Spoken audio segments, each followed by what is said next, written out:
Hey everybody, Jeremy here. Today I'm going to be taking a look at another kitchen appliance, and it is this baby right here. This is the Nuwave Bravo XL Smart Oven.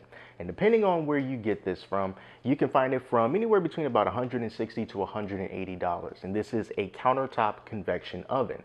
And it has a variety of different cooking methods that you can use depending on whatever it is you want to make in the kitchen. For example, right underneath this display, you can see all of the preset options that are available to you, such as air frying, reheating, dehydrating, broiling. There's dedicated functions for toast, bagels, pizza, and waffles.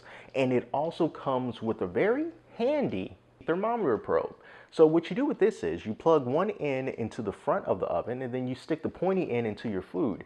You set the temperature that you want your food to be, and then once it reaches that temperature, it's going to shut the oven off. So it gives you a little bit more peace of mind when it comes to not overcooking, and at the same time gives you reassurance that you're not going to be eating something that has not reached that optimal temperature for killing all the bad stuff that can make you sick, like getting to 165 degrees with poultry, stuff like that. Now I'm going to show you everything that you get with this oven, and then I'm going to do a little test. Now stay tuned for future videos where I make things a little bit more robust, but for right now I'm going to be preparing candied bacon using a recipe that comes in the recipe book that also comes with this oven. So let me show you what you're going to get with it.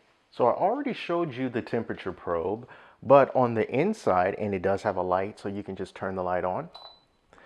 On the inside of this, it comes with these two stainless steel racks, and then there are little numbers on the side to sort of let you know if you're going to be in the lower position, the middle position, or the top position.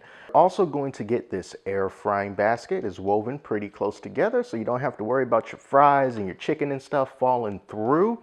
And last but not least, you're going to get a combination of a broiler pan right here on the top, and then on the bottom of it is your baking pan. So you got everything that you need to get started cooking.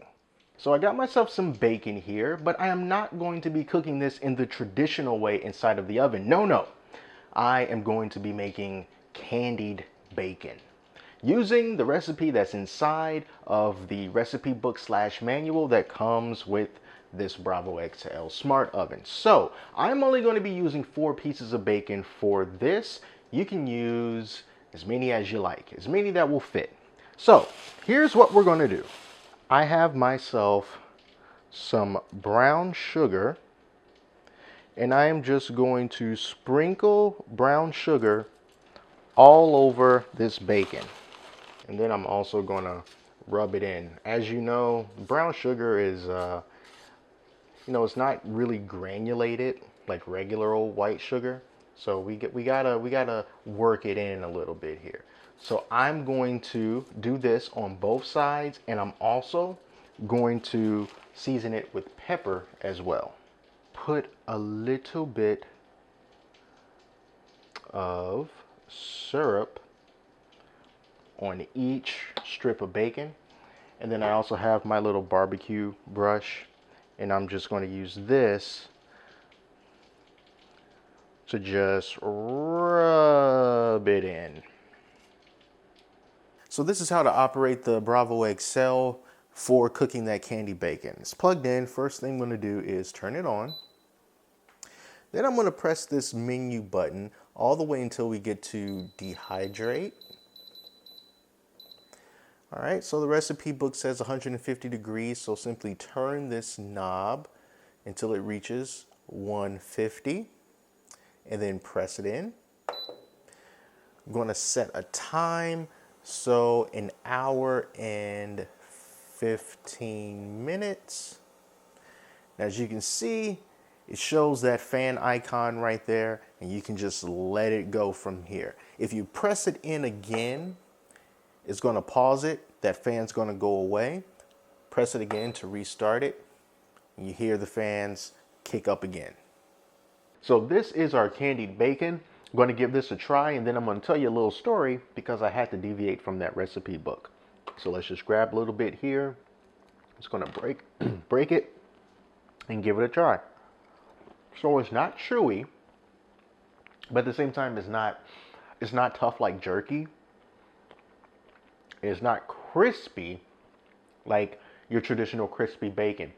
It's hanging out somewhere in the middle, but everything is coming through. And it's definitely a different way to prepare bacon.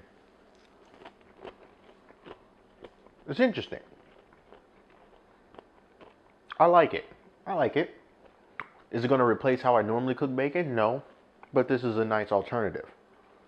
So even though the bacon came out okay in the end, I did have to deviate away from the recipe book in order to make that happen. Unfortunately, the instructions to dehydrate the bacon for about an hour and 15 minutes didn't quite work out. The bacon was still very floppy, it was still somewhat pale. I just didn't think it was cooked when I came back to check on it. And I gave it an additional 45 minutes of dehydrating time.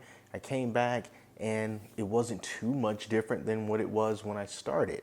So instead, I decided to just turn up the heat and just bake the bacon and try to crisp it up that way. And although in the end that did work, I really cannot recommend that you use this to cook bacon inside. Because once the preheating process got underway, I was preheating it to about 350 degrees. I wasn't going to do it for long, just long enough so that that bacon can start to crisp up. And it got pretty warm in there pretty quick, and I saw the bacon sizzling, and I can hear it, and I can smell it. And then that's when I started to see the smoke. I'm not sure why it happens, but when you try to cook bacon inside of the Bravo XL, it starts to produce smoke, an amount of smoke that is kind of hard to ignore. Fortunately, in my situation, by the time the preheating was done, about 5 minutes, that was enough time for that bacon to get crisp enough so I could just turn it off. And when I opened up the door, saw the smoke just started coming out. And if left unattended, it could possibly smoke up the entire house. Now, again, I don't know why it does that with bacon, but it is something that I thought that you should know if you wanted to use this to cook bacon on the inside. So as far as that candied bacon recipe, maybe not the best way to use this. But the bacon did come out okay when I just endured a little bit of the smoking. And in future videos, I'm going to be cooking more things inside of here, and I'll let you know how those turn out. So thank you so much for watching this video, and until next time, I'm Jeremy, and I'll talk to you later.